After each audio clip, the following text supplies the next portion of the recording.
تو عشق انسان کو لڑنے کا سلیقہ دیتا ہے، محبت باطل سے ٹکرانے کا درس دیتی ہے۔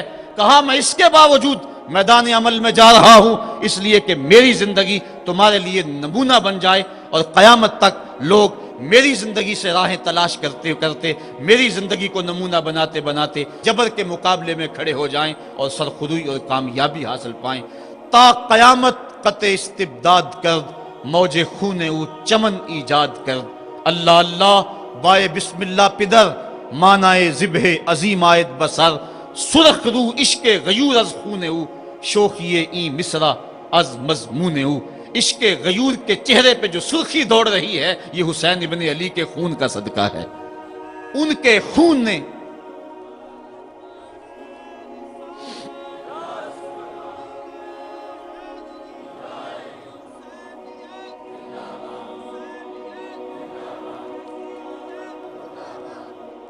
آپ نے 9 کی شب کو چراغ بجھا دیے، کہا یہ میری جان کے دشمن ہیں، تم اگر جانا چاہو تو جا سکتے ہو، میرے بعد تمہیں کوئی نہیں پوچھے گا۔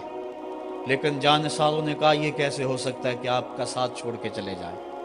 پھر عاشورے کی وہ رات جو درد و اندوہ سے بری ہوئی رات تھی، ساری رات عبادت میں گزاری۔ ایک طرف شراب چل رہی ہے اور دوسری طرف آنکھوں سے عشق رسول کی مستی چھلک رہی ہے۔ تہجد کا وقت ہوا، نماز تہجد ادا کی، شہزادہ علی اکبر نے اذان پڑھی اور کربلا کے ریگزار میں ان کی یہ آخری باجماعت نماز تھی۔ ریگستان کربلا کے ذرے گواہ ہو گئے ان کے سجدوں کے۔ آج کائنات کا وہ انوکھا باب رقم ہونے والا تھا کہ صدیاں جس پہ ناز کریں گی۔ فرشتوں نے کہا تھا مالک تو خلیفہ بنا رہا ہے انسان کو، یہ تو لڑائی کرے گا، سجدے تو ہم کرتے ہیں۔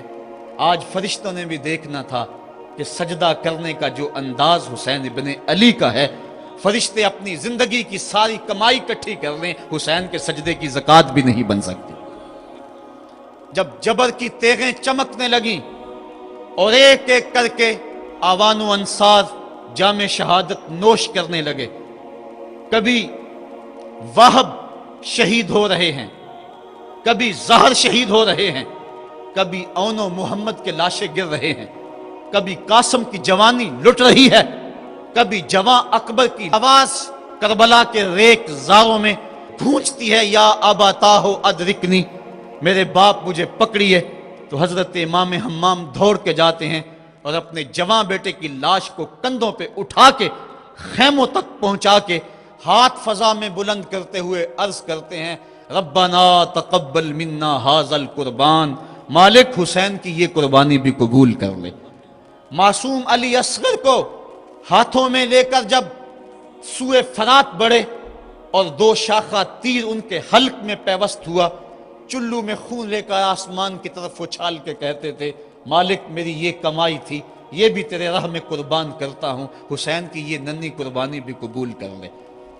اب آیان و انصار اور اہل بیت کی ایک ایک کلی کربلا کے اندر کٹ گئی۔ فاطمہ کا سارا چمن اجڑ گیا، مصطفیٰ کی آل میدان کربلا کے اندر کٹ گئی۔ اب امام حمام ہاتھ میں تلوار لیے میدان عمل میں آئے اور آپ نے جو آخری خطبہ دیا تاریخ کے اوراق میں موجود ہے، لوگوں میرا حسب و نسب پہچانو میں کون ہوں، میں کون ہوں، مجھے پہچانو، جلدی نہ کرو، ناحق خون اپنے ذمے نہ لو، میں وہ ہوں جو رسول کریم کے کاندھوں پہ کھیلتا رہا ہوں اور مجھے حضور نے لوریاں دے دے کے پالا ہے، میں حضور کی زبان چوسا کرتا ہوں۔ اس وقت دنیا پر کسی نبی کی بیٹی کا بیٹا موجود نہیں، میرا حق پہنچانو۔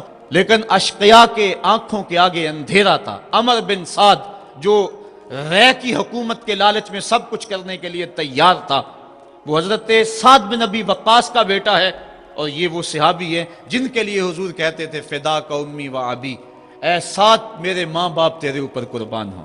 غزوہ احد کے موقع پہ حضور ان کے لیے کہہ رہے ہیں، لیکن آج وہی میدان میں نکلا ہوا ہے۔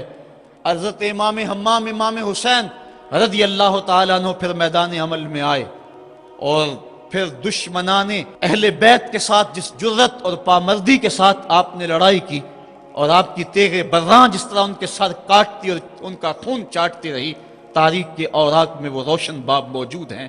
آواز آ رہی تھی، یہ کون ذی وقار ہے، یہ کون شاہ سوار ہے، لباس ہے پھٹا ہوا، چھدا ہوا، کٹا ہوا، لخت لخت کٹا ہوا، پھر بھی ہے ڈٹا ہوا، یہ بال یقین حسین ہے، یہ نبی کا نور عین ہے۔